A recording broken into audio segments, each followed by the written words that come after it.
성탄절 아침에 우리에게 주시는 말씀을 봅니다. 이사야서 9장 1절에서 7절까지의 말씀입니다. 이사야 9장 1절에서 7절까지의 말씀을 제가 봉독합니다.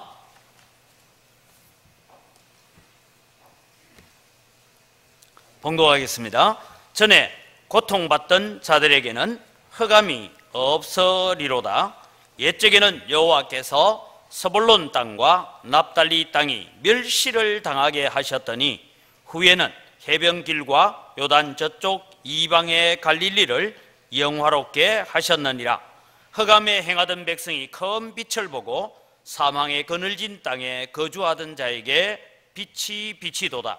주께서 이 나라를 창성하게 하시며 그 즐거움을 더하게 하셨으므로 추수하는 즐거움과 탈취물을 나눌 때의 즐거움같이 그들이 주 앞에서 즐거워하오니 이는 그들이 무겁게 맨 멍에와 그들의 어깨의 채찍과 그 압제자의 막대기를 주께서 꺾으시되 미디안의 날과 같이 하셨음이니이다.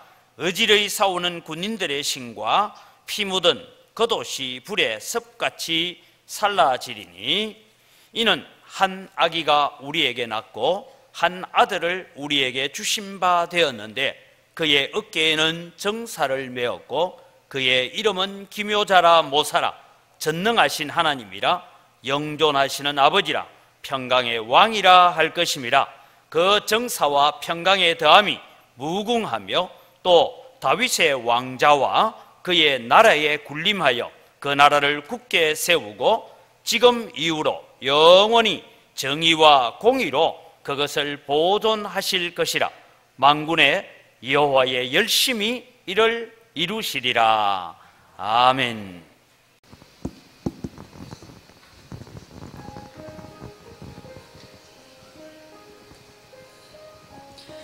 예수님께서 오늘 태어나셨습니다. 그것도 으리으리한 곳이 아니라 초라한 마을 구육관에서 말이죠. 세상에서 가장 높으신 분이 이렇게 초라한 곳에서 태어나신 것을 저는 이해할 수가 없었습니다. 대체 무슨 이유가 있는 걸까요? 아니면 예수님께 무슨 사정이 있는 것은 아닐까요?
예수님께서는 세상의 낮은 자들을 위해 이 땅에 오셨습니다. 왕궁이 아닌 마구간에서 태어나셨고 부자가 아닌 가난한 집에서 태어나셨습니다. 그것이 바로 온전한 낮아짐의 모습이기 때문입니다.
그 가운데에 오늘 탄생하신 아기 예수님이 주무시고 계셨습니다. 그곳에는 동방박사들이 예물을 드리고 있었고 천사들과 같이 예수님을 경배하고 있었습니다.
만왕의 왕이신 예수님께서 왜 이 땅에 오셨을지 생각합니다. 그분은 만왕의 왕이시지만 우리의 죄를 사하시려 이 땅에 오셨습니다. 어둠이 가득한 세상에 한 줄기 빛으로 오셨습니다. 우리를 위해 이 땅에 오신 그분의 이름은 예수님.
보라, 내가 온 땅에 미칠 큰 기쁨의 좋은 소식을 너희에게 전하노라.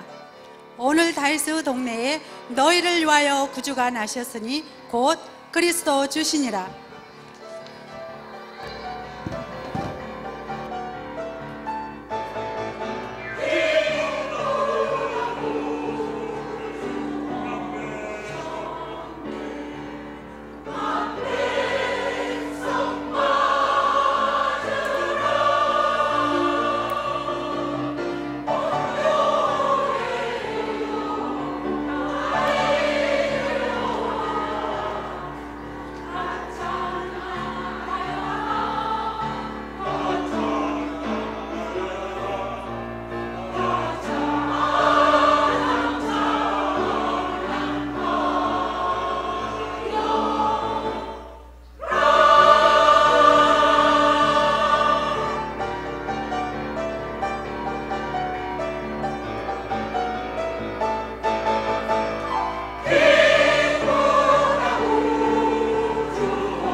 아멘. 이 시간 우리 하나님께 영광의 박수를 드리겠습니다.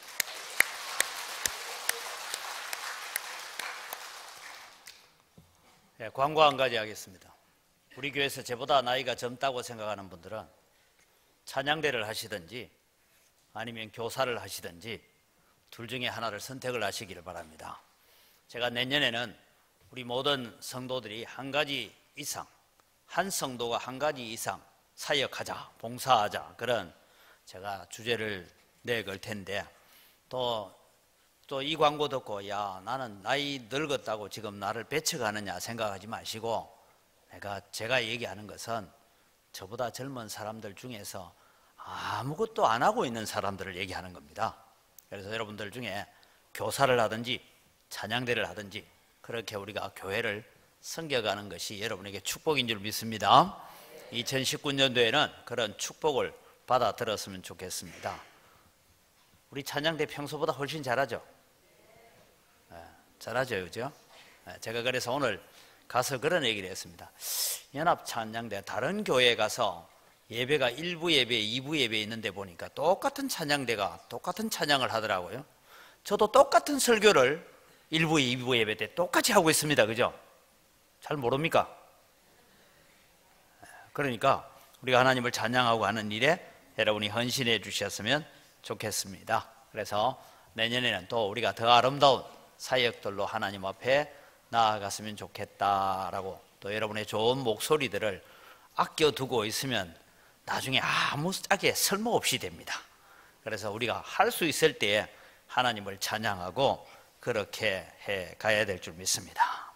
오늘 성탄을 맞이하는 성도들의 자세라는 것을 가지고 구약 성경을 통해서 살펴보려고 합니다. 여러분, 우리가 성탄절 되면 뭐라고 인사하죠? 옆에 사람과 인사합시다. 시작. 메리 크리스마스. 또 저보고 쳐다보지 마. 옆 사람 보시면 시작. 메리 크리스마스. 자, 인사가 안 되네요. 손을 붙잡아 주면서 메리 크리스마스. 여러분, 인사할 때는요, 이래 생각입니다. 나하고 눈을 못 마주치는 사람은 속에 뭔가 엉큼한 생각이 있어요. 인사하면서 눈을 잘 마주치지 않은 사람은 뭔가 속에 흑심이 있어요. 그러니까 다시 한번 인사해 보세요. 저 쳐다보지 마시고 옆에 사람한테 메리 크리스마스. 예. 예. 눈빛을 통해서 진정한 마음을 좀 읽었습니까? 예, 우리가 진정한 마음을 주고받아야 돼요. 여러분, 오늘 우리는 예수님이 이 땅에 오신 날을 축하하는 성탄절입니다. 아주 자연스럽고 또 이 성탄절에 우리가 메리 크리스마스 하고 또 카드를 보내기도, 요즘은 카드가 집으로 잘 안 오더라고요. 주로 핸드폰으로 자꾸 오니까 이게 귀찮기를 거지없어서 저는 안 보내기로 작정을 했어요. 예. 그래도 카드에 손수 글이 적혀 있는 것은 제가 이렇게 보관을 해두는데, 이 핸드폰으로 오는 것은 점점 갈수록 우리가 이 뭐랄까 성탄절의 의미나 이런 것들이 점점 더 식어져 간다 하는 마음이 좀 안타깝기도 합니다. 여러분, 지금부터 대략 봤을 때에 2023년 전쯤에 예수님이 오셨어요. 지금은 2018년이지만 예수님이 오신 것은 연대기를 계산해 보면 그거보다 한 5년 전입니다. 왜냐하면 제가 주일날도 말씀드렸는데 헤롯 대왕이 예수님을 죽이려고 했던 헤롯 대왕이 죽은 날짜를 역으로 추적해 보니까 BC 4년경쯤 된다. 그래서 아마 이 날짜를 계산하는, 연도를 계산하는 사람들이 처음에 계산을 잘못한 것 같아요. 그러니까 여러분, 우리 대한민국은 저 고조선이 처음 당군이 고조선을 세웠다라는 얘기가 언제 세웠다고요? BC 2233년. 그게 정확할까요? 믿거나 말거나 이게 누가 주장하면 그냥 되는 거예요. 어디 가서 보니까요, 화석이 하나 발견됐다 하니까 이 처음 발견한 사람이 이 화석은 5만 년 전 거라 하면 5만 년 전 거예요. 그죠? 어떤 사람이 아니야 1억 년 전 거다 하면 1억 년 전 게 돼요. 뭐 누가 합니까? 그래서 우리가 이런 얘기 있다시피 이 연도를 계산할 때에 그런 오차가 좀 있었다라는 걸, 그래서 우리가 대략 2000년 전에 예수님께서 이 땅에 오셨습니다. 2000년 전에 아기 예수로 오셔서, 어제 우리 유치부 아이들이 주일날 오후에 뭘 밀고 나왔어요? 요람에 아기 예수님 담겨 있는 그 요람을 이렇게 밀고 나오는 걸 여러분 보셨습니다. 과연 우리가 성탄절이 되면 그 아기 예수님이 오신 것을 우리가 축하하고 또 우리가 그것 때문에 서로를 향하여 메리 크리스마스 하고 인사하는 것이 과연 옳은가 하는 것에 대해서 오늘 우리가 고민을 좀 해보셔야 됩니다. 왜냐하면 이미 아기로 오신 예수님은 십자가에 죽으셨고 부활하셨고 이미 하늘나라로 가셨고 우리를 향하여서 내가 너희를 다시 데리러 오겠다라고 약속하셨습니다. 그런데 여러분, 자, 우리 한번 이런 생각해요. 저도 얼마 있지 않아서 이제 어머님 생신을 하러 가야 되는데, 여러분, 부모님 생신을 하는 우리 젊은 분들, 어머님, 아버님 생신 축하합니다 할 때 옛날에 갓난아기로 태어난 거 추억하면서 생신 축하합니까? 지금 계신 모습을 가지고 축하합니까? 지금 계신 모습을 가지고 축하하죠. 그죠? 어머님 85년 동안 건강하게 사셔서 감사합니다. 그게 여러분 진정한 생신 축하예요. 그런데 저 85년으로 돌아가서 그때는 사진도 없어서 남아있는 건 없겠지만 그 아기 때 그 모습 가지고 축하하지 않습니다. 마찬가지로 오늘 여러분이는 성탄절에 2000년 전에 아기로 오신 예수님만 바라보는 그런 성탄 축하의 방법이 아니고, 우리는 정말 예수님께서 이 땅에 왜 오셨고 그 예수님으로 인하여서 일어난 일들이 무엇인가 하는 것을 우리가 살펴보아야 합니다. 그래서 성경에는 다행스럽게도 이 이사야 선지자는 오늘 성도들이 살아가면서 성탄절에 어떤 예수님을 축하해야 되고 2000년 전에 오신 예수님을 어떻게 축하해야 되고 어떤 방법으로 축하해야 되는가 하는 것을 성경에 잘 기록을 하고 있습니다. 그 내용 중에 하나가 뭡니까? 한 아기가 우리에게 태어날 것이다. 그 아기는 비록 아기로 태어났지만 그 어깨에는 정사를 메웠다. 이 말은 왕으로 태어났다. 다르게 하면 여러분이 조선시대의 사극 같은 데 보면 중전마마님이 딸만 낳다가 어느 날 아들을 낳았어요. 그럼 뭐가 되죠? 왕자 아니에요. 세자가 되잖아요. 예. 그래서 여러분 세자가 되어지면 이 아이들을 이제 세자 책봉을 한 5살이나 되면 세자 책봉을 하고 나면 온 신하들이 그 5살짜리 아이를 따라다니면서 뭐라고 불러요? 왕자라고 안 불러요. 세자 마마. 그런데 둘째 아들은 뭐라고 불러요? 안 불러봐서 모르죠. 이제 둘째는 그냥 왕자 마마예요. 그런데 여러분 둘째도 크고 첫째도 커 가는데 둘째가 자기 형을 향하여 부를 때 형이라 불러요, 안 불러요? 뭐라고 불러요? 세자마마라고 불러요. 그래서 여러분 세자가 아닌 다른 왕자는 나중에 뭐가 됩니까? 군이 돼요. 군. 우리가 잘 아시다시피 수양대군, 한평대군 뭐 이렇게 대군이 돼요. 그런데 여러분 세자를 향하여서는 세자마마. 왜? 나중에 저 왕위에 앉을 자다 이 뜻이에요. 오늘 여러분을 성경은 한 아기가 이 세상에 태어났습니다. 그 어깨에는 정사를 메고 있다라는 것은 세자마마로 태어났어요. 어느 나라의 세자마마로 태어나냐? 하나님 나라의 세자로 태어나신 줄 믿으시기 바랍니다.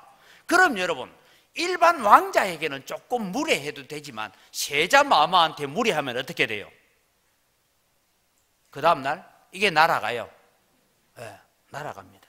자, 오늘 그런 차원에서 한 아기가 왔는데 그 아기는 정사를 메고 있는 왕으로서 이 땅에 오셨어요.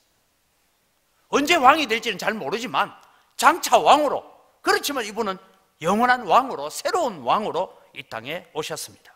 그런데 여러분 우리는 왕으로 오신 예수님을 맞이하는 여러분 되시기를 바랍니다. 우리가 아기에게는 지금도 우리 저기 어디가 버렸노? 떠든다고 나갔나? 애기들이 있지만 여러분 애기들 보고는 뭐라고 합니까?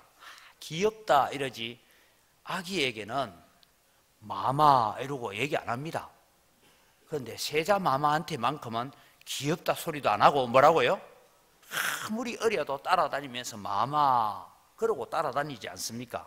그런 것처럼 오늘 우리가 성탄절에 정말 우리는 아기로 오셨지만 육신을 입고 연약한 아기로 오셨지만 그분 앞에 동방의 박사들이 엎드려 경배하는 것처럼 황금과 유향과 몰약을 드리는 것처럼 그런 마음으로 우리가 성탄절을 맞이해야 된다라는 것입니다.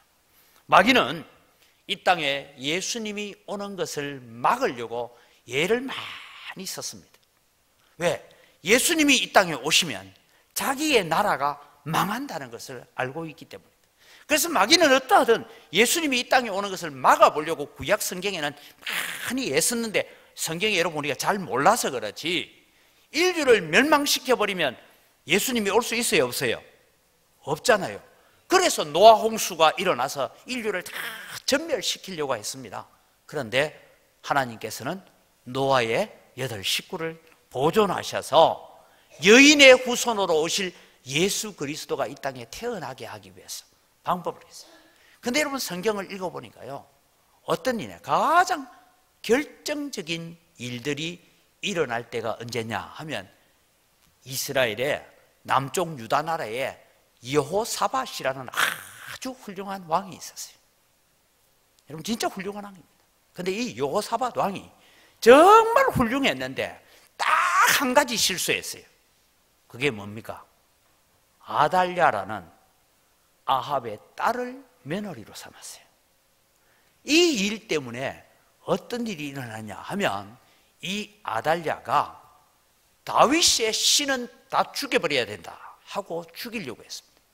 그때 여호야다가 왕자를 하나 몰래 빼내서, 갓난아기 왕자를 빼내어서 성전 구석방에서 6년을 키우다가, 그리고 다시 다윗의 후손이 왕이 되어야 된다 하면서 왕을 세웁니다. 이런 역사들.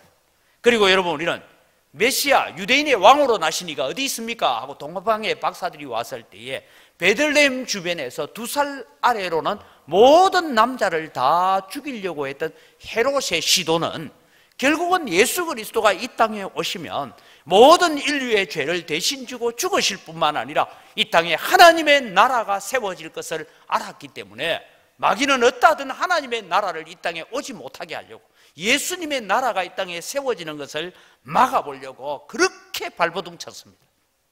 그런데 마귀의 전략은 실패했습니다. 왜요? 오늘 성경 마지막 7절 마지막에 하나님의 열심히 이를 이루리라. 하나님께서 열심을 품고 이 땅에 예수 그리스도가 오게 하셔서 이 예수 그리스도로 말미암아 우리의 모든 죄를 대신 지고 십자가에 죽게 하시기를 성공하신 줄 믿으시기 바랍니다. 그 예수님이 무덤에 갔어요. 마귀는 예수님이 부활할 것을 누구보다 잘 알기 때문에 그것을 막아보려고 무덤 앞에 큰 돌을 굴려다 놓고 빌라도의 인을 쳐서 봉인을 해놓고 군병들을 지키게 만들고, 그래서 예수님의 부활을, 왕의 부활을 막아보려고 했지만 실패했습니다. 예수님 부활하셨어요. 그 예수님은 오늘 또 우리의 부활의 소망이 되시는 줄 믿으시기 바랍니다. 이 예수 그리스도가 이 땅에 오셨어요.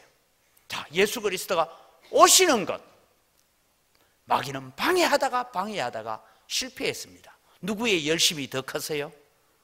여호와의 열심이 더 컸기 때문에, 하나님의 계획이 더 컸기 때문에, 그래서 예수님 이 땅에 오셨습니다. 그런데 여러분, 마귀가 전략을 바꾸었어요. 마귀는 계획을 바꾸었습니다. 예수님이 이 땅에 오셨고 죽으시고 부활하시고 성천하셔서 다시 오마라고 약속하셨는데, 마귀는 어떤 전략을 바꾸었느냐 하면, 너희들 메리 크리스마스 하고 성탄절 카드도 보내고 메리 크리스마스 하고 축하 행사도 하고 너가 마음껏 해라. 그런데 뭐 하느냐? 왕으로 오신 예수 그리스도를 기억하지 못하고 왕으로 오신 예수 그리스도를 영접하는 것이 아니라 아기로 온 예수를 영접해라. 아기로 온 예수, 아기만 바라봐라. 그래서 여러분, 우리 성탄절 카드 같은 데 보면 요즘 옛날 거 이제 추억합시다. 요즘 안 오니까, 그죠? 옛날에 성탄절 카드 보면 아기가 마리아의 품에 안겨 있어요. 그죠? 누구 뒤에 후광이 있습니까? 아니, 후광이 뭔지 몰라요? 얼굴 뒤에 이렇게 쫙 빛이 비추듯이 둥글게 후광을 만들어 놨잖아요. 주로 마리아한테 후광을 만들어 놨어요. 마리아에게. 요건 누가 만든 걸까? 예, 저 로만 카톨릭에서 만드는 겁니다. 어떡하든 왕이신 예수님을 보지 못하게 만들고 그저 마리아의 품에 있는 아기만 자꾸만 쳐다보게 만드는 전략으로 바꾸어 갔습니다. 그래서 그저 성탄절이 되면 아기 예수님의 탄생을 생각하도록만 만들고 마리아의 품에 안겨 있는 아기만 생각하게 만들었습니다. 자, 여러분, 다시 우리는 제가 말씀드린 세자마마 했을 때는 세자로 책봉되고 난 다음에는 그의 급수가 달라집니다. 대접이 달라져요. 왕들뿐만 아니라 영의정이든 자의정이든 우의정이든 간에 이 세자로 책봉되고 나면 세자에 대한 태도가 달라집니다. 궁중에 있는 모든 신하들의 태도가 달라집니다. 그런데 마리아의 품에 안겨 있는 아기만 보면 여러분 어떤 태도를 가지겠어요? 동방의 박사들처럼, 들에서 양을 치던 목자들처럼 아기께 꿇어 엎드려 경배하는 것이 아니라 마리아에게 꿇어 엎드려 경배하도록 만들어가는 것이 사탄의 전략입니다. 그래서 어떤 사람은 그런 얘기해요. 메리 크리스마스라는 것은, 메리는 우리 서로 축복하자, 축하한다 그런 의미면, 크리스마스라는 것은 그리스도의 날이다, 그런 뜻인데 어떤 분이 글을 그러지 않았어요. 오늘날 성탄절에는 메리는 있는데 그리스도는 없다. 여러분, 오늘 우리는 성탄절은 예수님의 탄생이 아니라 왕이시고 하나님이신 그분이 사람의 몸을 입고 이 땅에 오신 날로 믿는 여러분 되기를 바랍니다. 이것이 여러분 성탄절이에요. 그래서 오늘 저는 이 왕으로 오신 예수님을 이 이사야서는 어떻게 설명하고 있는가 하는 것을 1절부터 좀 살펴보려고 합니다. 왕으로 오실 이 왕은 어떤 왕이냐? 이 예언을 들었던 사람들은 아하스 왕 시절에 남쪽 유다 나라 사람들입니다. 지금 북쪽하고 남쪽하고 관계를 맺고 있는데 이때 여러분 유다를 위협하는 나라가 있었습니다. 그 나라는 바로 아람이라는 나라입니다. 아람 나라는 북쪽 이스라엘하고 연합을 해서, 원래 북쪽이 우리나라로 이렇게 계산합시다. 우리나라로 계산하면 북한하고 우리나라하고 이렇게 지금은 적대 관계에 있기는 하지만 북한이 자꾸 뭐 하다가 안 되니까 중국 하면 좀 이상하고, 만주에 있는 옛날에 여러분 뭐 거란족이다 여진족이다 이런 게 있었잖아요. 국사 공부 안 한 사람은 잊어버려도 돼요. 하여튼 뭐 거란족이다 여진족이다 이 사람들하고 힘을 합쳐서 서울을 향해서 공격하러 지금 내려옵니다. 이때 아하스 왕 시절이에요. 그러니까 아하스 왕이 너무 힘든 거예요. 북쪽 이스라엘을 상대하기도 힘든데 이게 저 위에 있는 아람 나라까지 연합을 해가 자꾸 공격해 오니까 이 아하스가 어떻게 하면 좋겠냐? 생각이 있다. 그리고는 사신을 보냈어요. 어디로 보내냐면 저 몽골에다가 보내는 거예요. 그러니까 여러분 몽골 하듯이 우리 그 성경에는 아수르라는 나라인데 이 아람 나라, 즉 유다 나라가 있고 북쪽에 이스라엘이 있고 이스라엘 위쪽에는 아람 나라가 있고 아람 나라 위쪽에 더 북쪽에는 아수르라는 큰 나라가 있는데 아수르의 사신을 보내서 우리가 지금 너무 힘드니까 아수르 당신들이 지금 아람 나라도 치고 북이스라엘 나라도 공격해 주면 이 두 나라가 유다를 공격하러 내려오다가 뒷꼭대기에서 누가 공격해 들어오니까 어떻게 했어요? 이거 아니야 이러고는 방어 전략을 치겠지 않겠습니까? 그래서 우리를 좀 도와주십시오 라고 요청하고 있을 때, 이때가 지금 오늘 성경이 적혀지고 있는 시기입니다.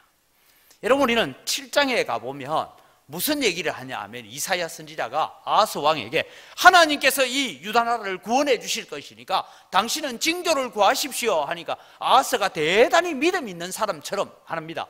나는 여호와를 시험하지 않겠습니다 이 얘기하는데, 성경의 원뜻을 보면 나는 하나님을 의지하기보다는 아수르라는 나라를 더 의지하겠습니다 이 주장을 하고 있어요.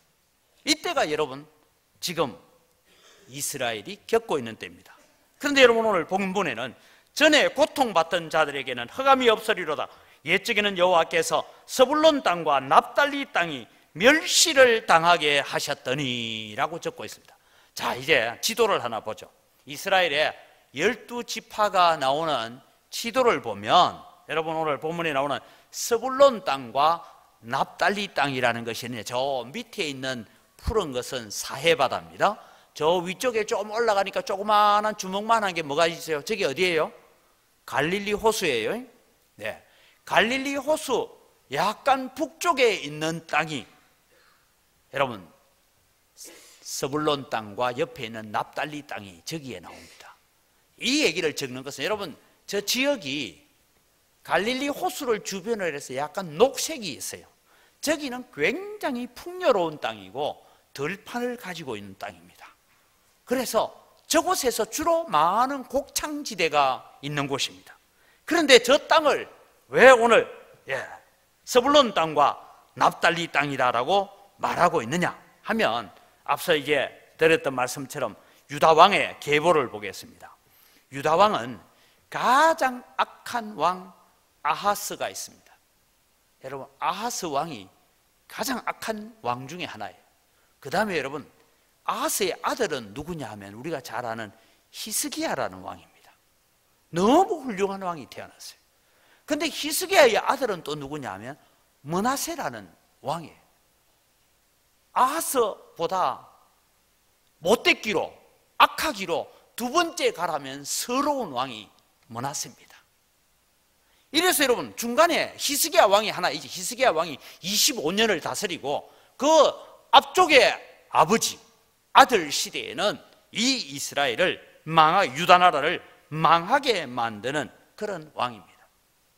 다시 말씀드려요. 지금은 대략 BC 740년 북쪽 이스라엘이 멸망하기에 대략 한 15년 정도 전입니다. 말씀드린 것처럼 북쪽에 있는 이스라엘과 아람 나라가 결탁을 해서 유다를 공격해오고 유다는 견디다 못해서 저 더 북쪽에 있는 아수르에게 도움을 청합니다. 자, 오늘 여러분 1절 2절을 같이 한번 다시 읽겠습니다. 같이 읽습니다. 전에 고통받던 자들에게는 흑암이 없으리로다. 옛적에는 여호와께서 서불론 땅과 납달리 땅이 멸시를 당하게 하셨더니 후에는 해변길과 요단 저쪽 이방의 갈릴리를 영화롭게 하셨느니라. 흑암에 행하던 백성이 큰 빛을 보고 사망의 그늘진 땅에 거주하던 자에게 빛이 비치도다. 여러분, 이 이사야 9장 1절 2절을 마태복음 4장 12절 17절에 그대로 인용해 옵니다. 마태복음을 읽어봅니다. 마태복음 4장 12절에서 17절을 같이 봅니다. 예수께서 요한이 잡혀셨음을 들으시고 갈릴리로 물러가셨다가 나사렛을 떠나 서불론과 납달리 지경 해변에 있는 가버나움에 가서 사시니 이는 선지자 이사야를 통하여 하신 말씀을 이루려 하심이라.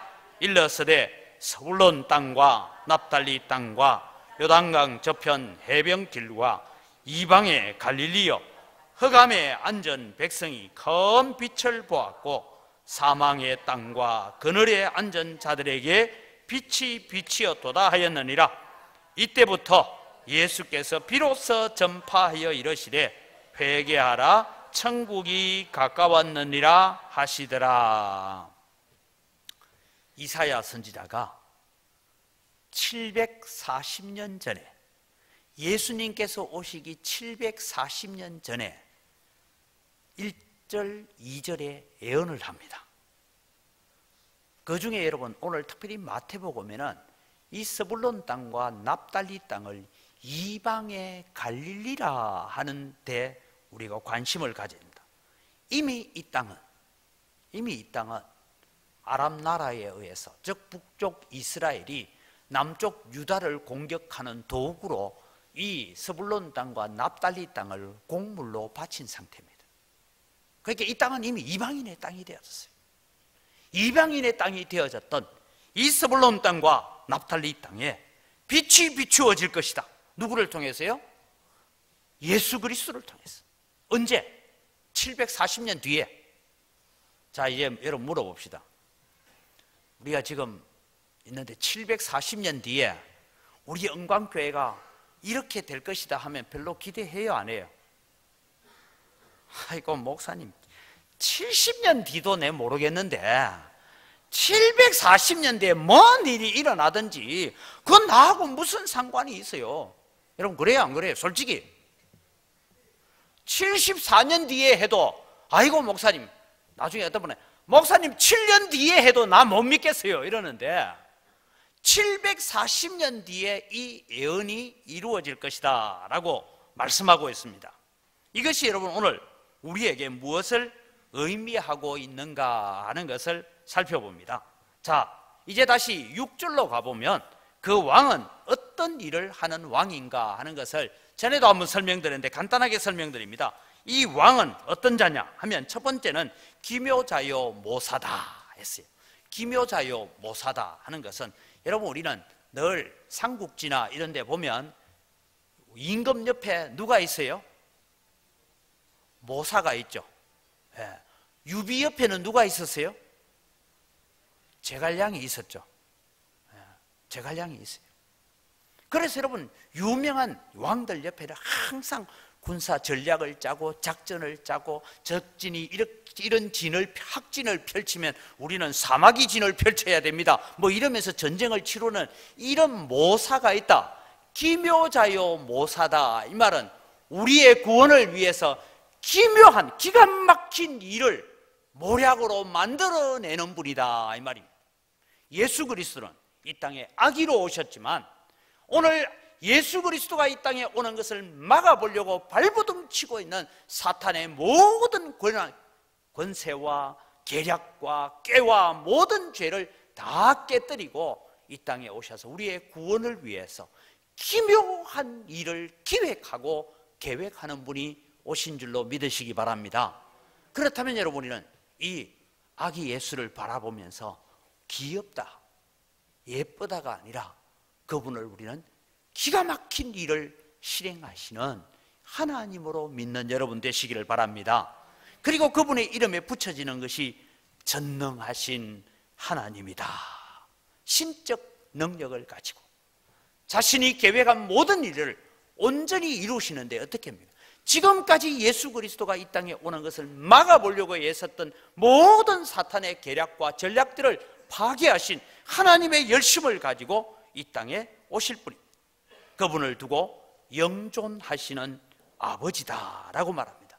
이분은 아기로 오셨지만 그분은 창세전부터 계셨던 분이고, 여러분, 예수님의 역사는 2000년 전부터 시작된 것이 아니라 태초에부터 시작된 예수님인 줄 믿으시기 바랍니다.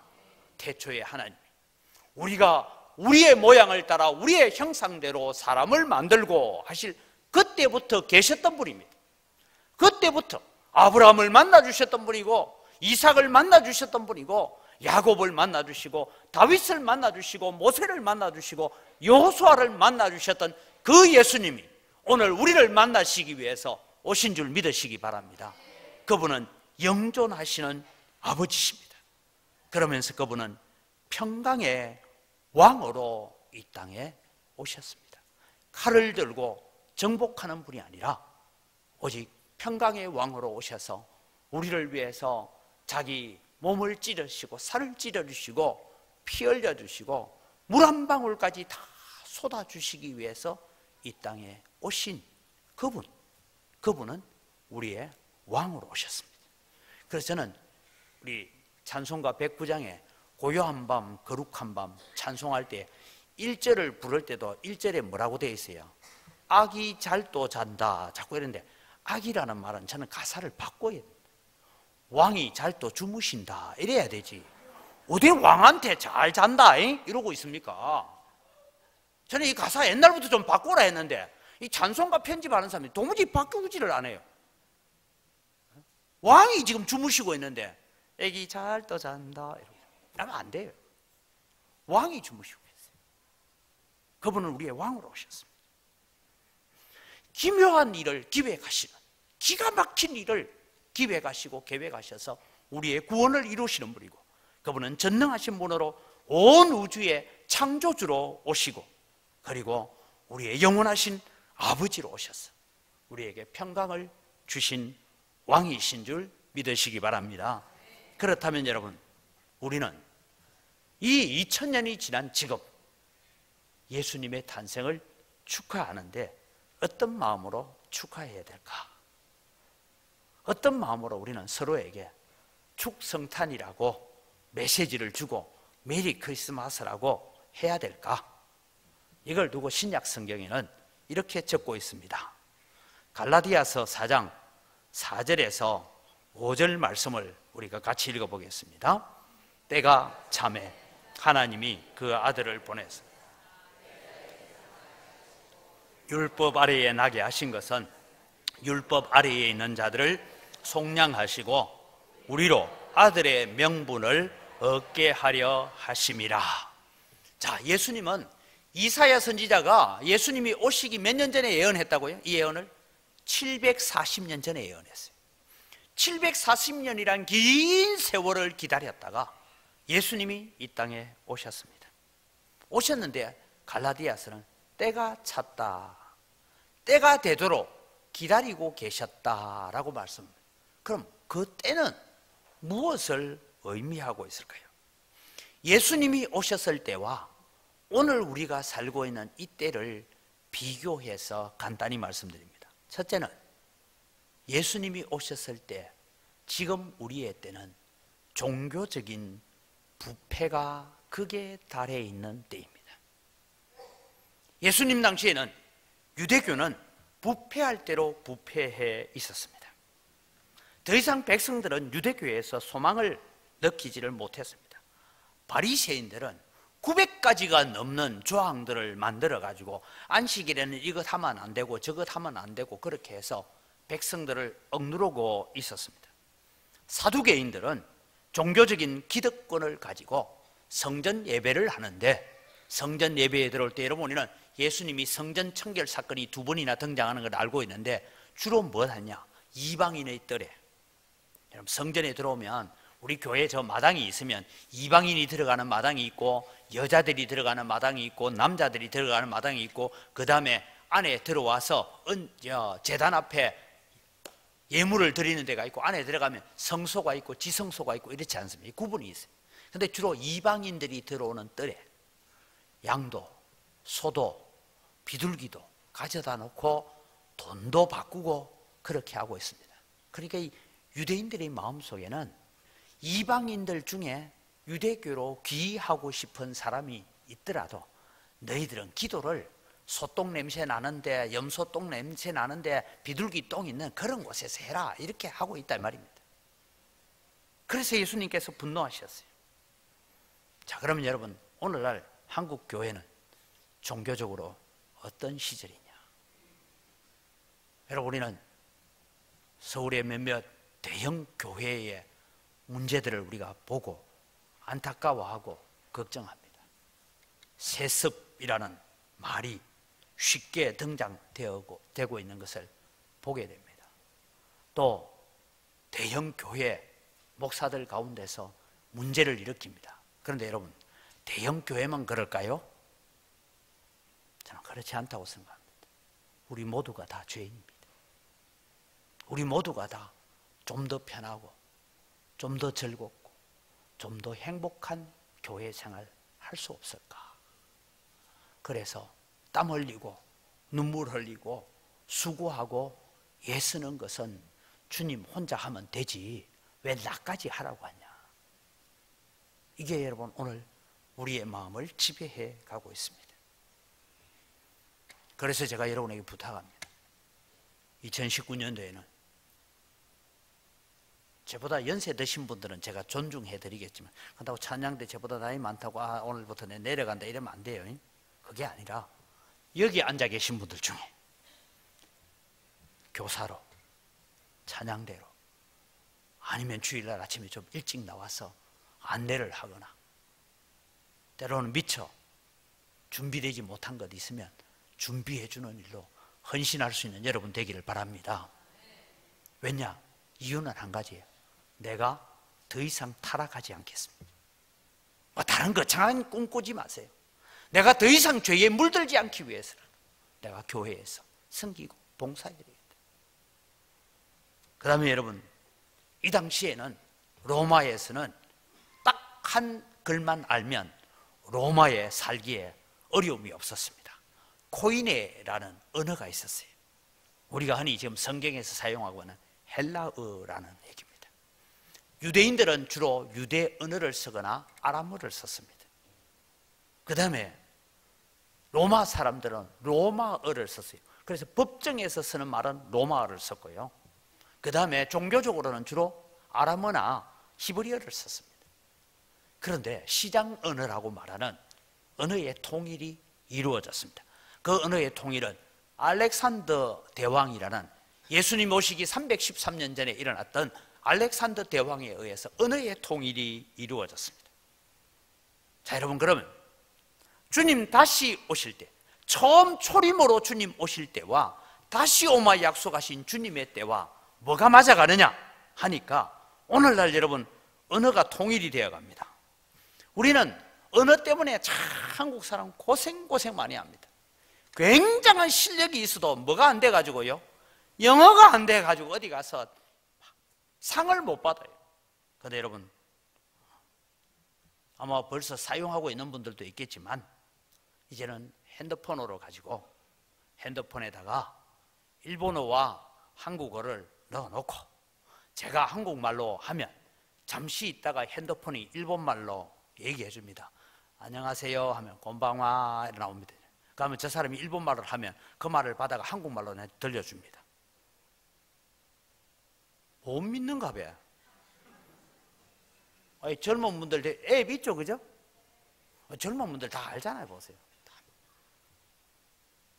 여러분, 스마트폰으로 현재 127개 언어를 동시 통역하도록 지금 만들어가고 있습니다. 이런 시절이 이루어집니다.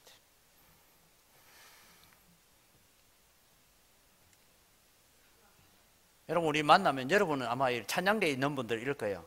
야, 네 핸드폰 번호 좀 가르쳐 주라 하고는 핸드폰 번호 불러주면 010-3164-3682를 불렀는데 3을 눌렀다. 아이가 잘못 눌렀다 이러고 하죠, 그죠? 그래 하잖아요. 근데 여러분 참 좋은 건요, 핸드폰이 있어야 되는데 핸드폰 2개를 가지고요 탁 때리면 이 번호가 1이 넘어가, 이 번호가 1이 넘어가요. 물어보, 젊은 사람들 맞죠? 그 다음에 여러분 명함을 주면 어떻게 해요? 예?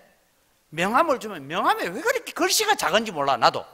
그러면 돋보기 안경을 쓰고 번호를 막 입력해야 되잖아요. 입력해가 눌러보니까 엉뚱 사람이 나와. 알고 보니까 명함에 있는 전화번호를 내가 잘못 눌러였어요.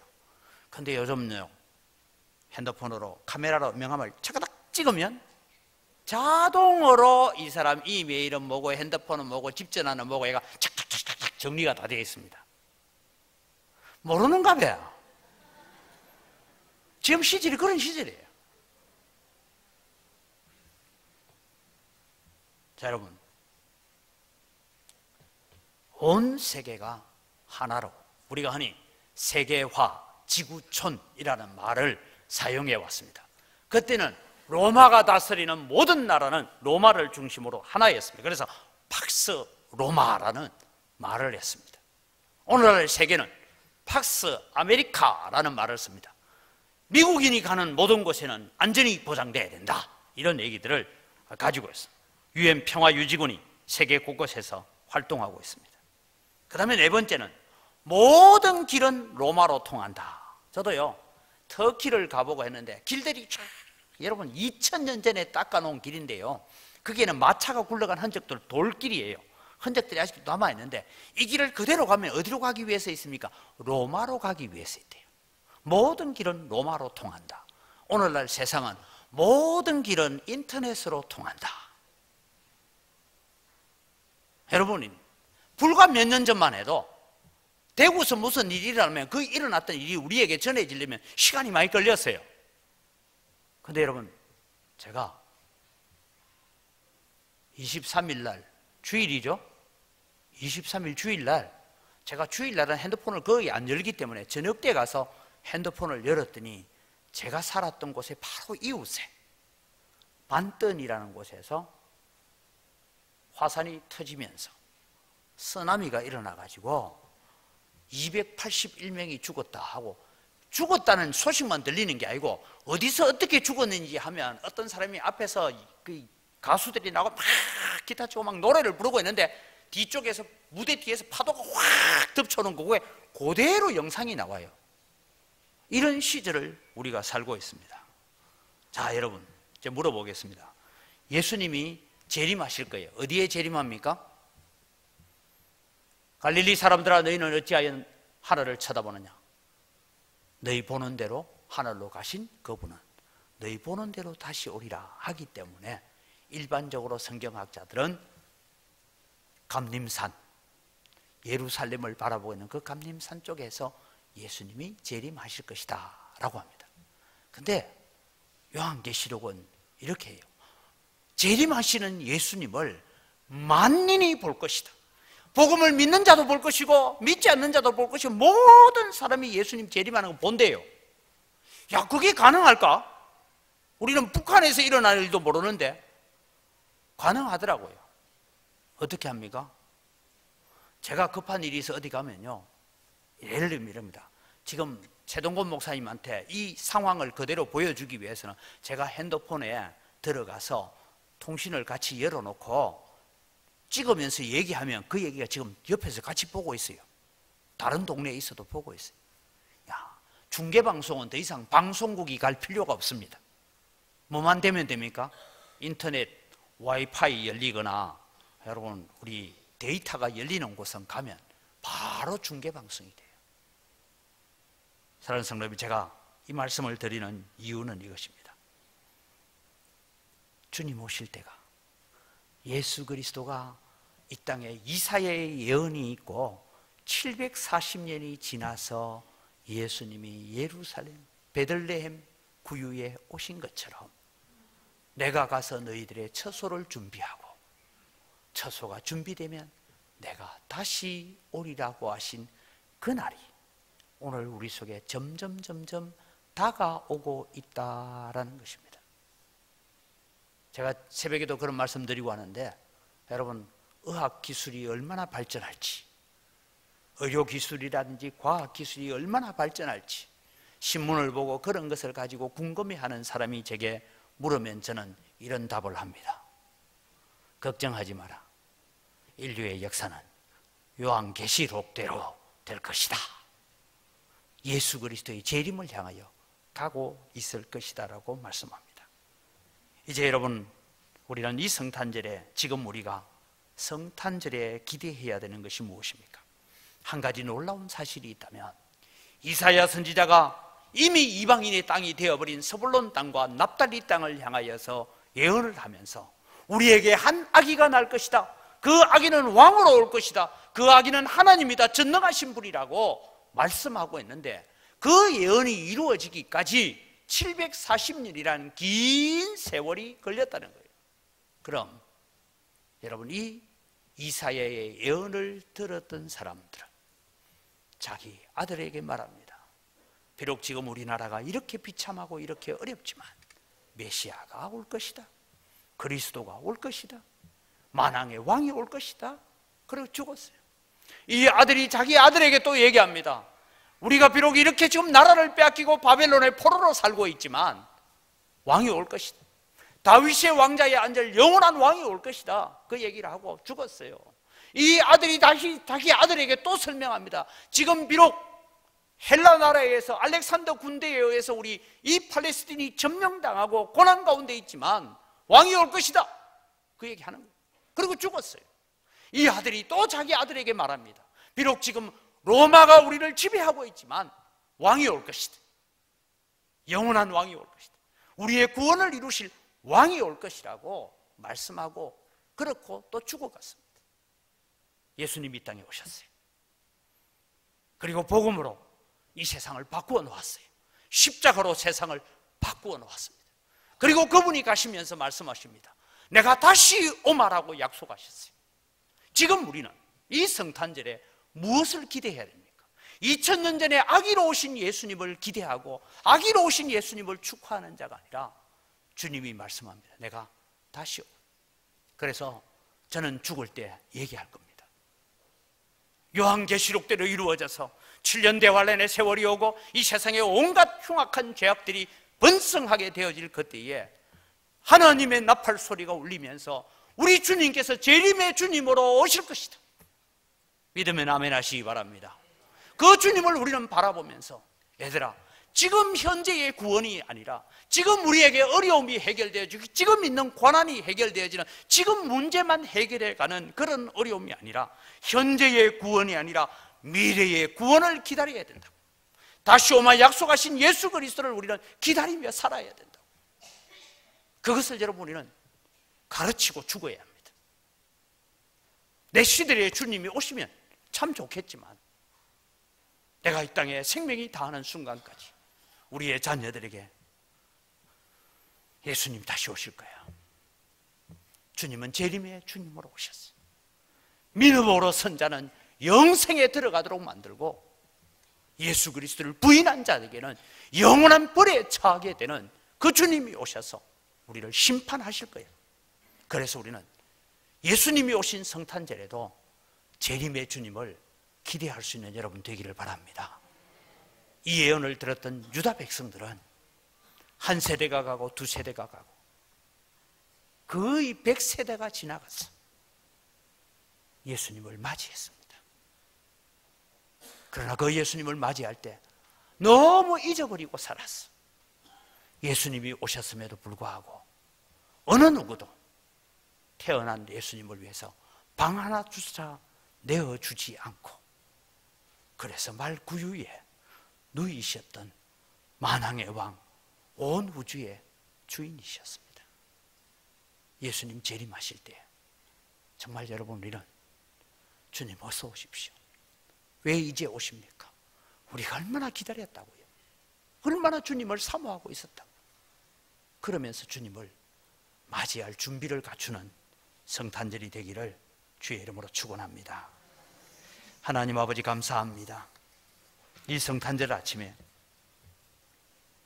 메시아로 오실 예수 그리스도를 예언하면서 이사야 선지자는 비록 그가 아기의 몸을 가지고 오지만 그분은 왕이라고, 그래서 왕으로 모실 준비를 하라고, 왕이 오신다고 그렇게 외쳤지만 이스라엘 백성들은 왕으로 오시는 예수 그리스도를 잊어버리고 예수님이 오셨을 때는 맞이하는 사람 아무도 없었던 것을 저희들이 압니다. 우리는 예수님 다시 오마 약속하신 것을 압니다. 재림의 왕으로 오실 것을 압니다. 심판의 주인으로 오실 것을 압니다.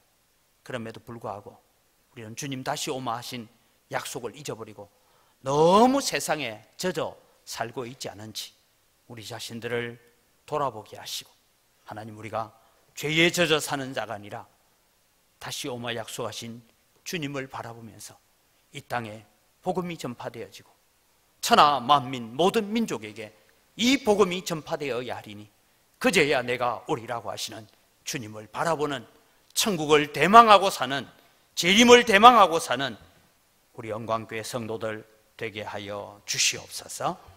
감사합니다. 예수님의 이름으로 기도드립니다. 아멘.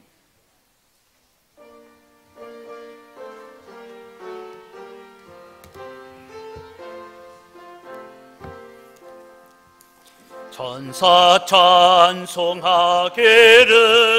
걸어가신 그 주께 영광 돌려보내세.